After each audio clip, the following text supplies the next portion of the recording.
the Friday Night Frenzy on News 18. Sports from where you live.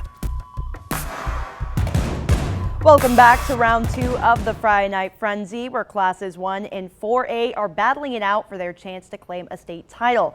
Now, classes 5 and 6A all have a bye this week, which is why you aren't seeing those teams in action tonight. We have 4 intense matchups for you on our next lineup, so let's just get into them now and see who is making it to the next round. First game up in our second half tonight is in sectional number 34. We have the Central Catholic Knights hosting Winnemac, and it's the second year the Knights are competing in Class 2A. And CC is looking to win and win big. It's kickoff. Let's see what this team can do. After finding the ground first, ball gets in the hands of Evan Deanhart, who wants to see if he can take it more than 25 yards for his team, but it seems he gets that and way more. That's a 90-yard touchdown seconds after kickoff happens. CC really knows how to have a hot start. Now the team moves to defense, but that's a place where they won't be for long, because right as Winnemac's QB throws it up, Ray Clayton of CC brings it back down. It looks like we're back on offense again, folks. It took only 6 plays for the Knights to get in the red zone, and this is a golden opportunity this team will capitalize on, with QB Ben Mazer taking things in his own hands and widening that gap 1 touchdown at a time. The Knights are able to defend their home turf and drive Winnemac away. Final score, CC wins 52-8, and what a way to start postseason play. And I still can't get over that 90-yard kickoff return. It was absolutely epic to see in person.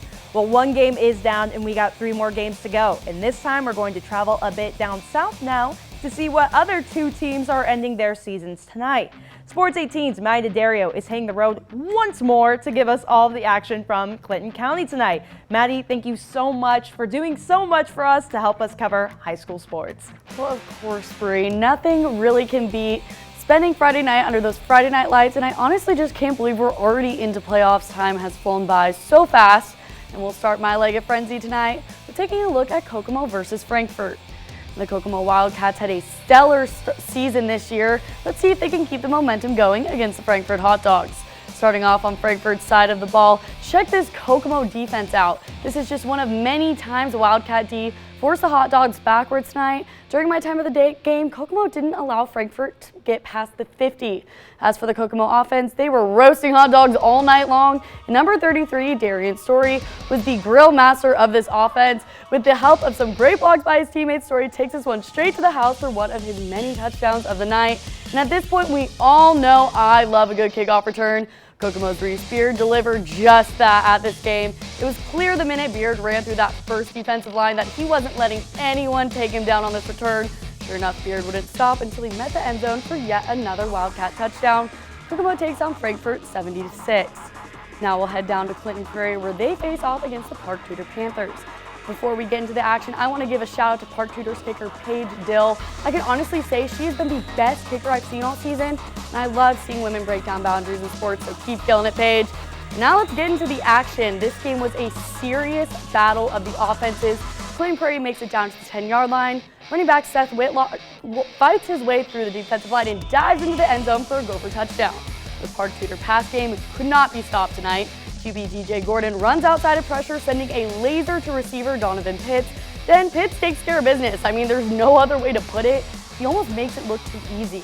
And DJ Gordon is just as good on foot as he is in the air. I honestly thought he got sacked on this one, and next thing I know, Gordon's flying down the sideline. And I guess he decided he would just take this one to the house himself for a touchdown. This game really came down to the wire. But in the end, Park Tudor comes out on top 36-30. Thank you so much, Maddie. As always, you're a rock star. Last game of the night, we're taking it way up north to Logansport, where the Berries were hosting Wawasee. And already the Berries are off to a hot start. I mean, just check out this run from Jeremiah Miller, who somehow breezes past the entire Wawasee defense for the tutty. And this kid was just having a stellar game tonight. I mean, you can tell he's put in work in the tip drills because he's in the right place at the right time to intercept this ball. And now his team is back on the attack, but it's time for some other players to shine now, don't you think?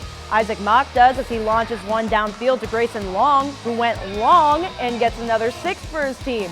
Berries really upping their game, and you can see that from the final score. Logansport wins 35-14 and now move on to round 2 next week. And now we are officially done with the first round of sectional highlights, but just a quick housekeeping note. We will be having Frenzy for as long as possible as we continue to follow teams throughout this postseason. Now that that's been taken care of, let's see what's coming up next. Obviously, we have to take a look at what other teams in our area are moving on to the second round.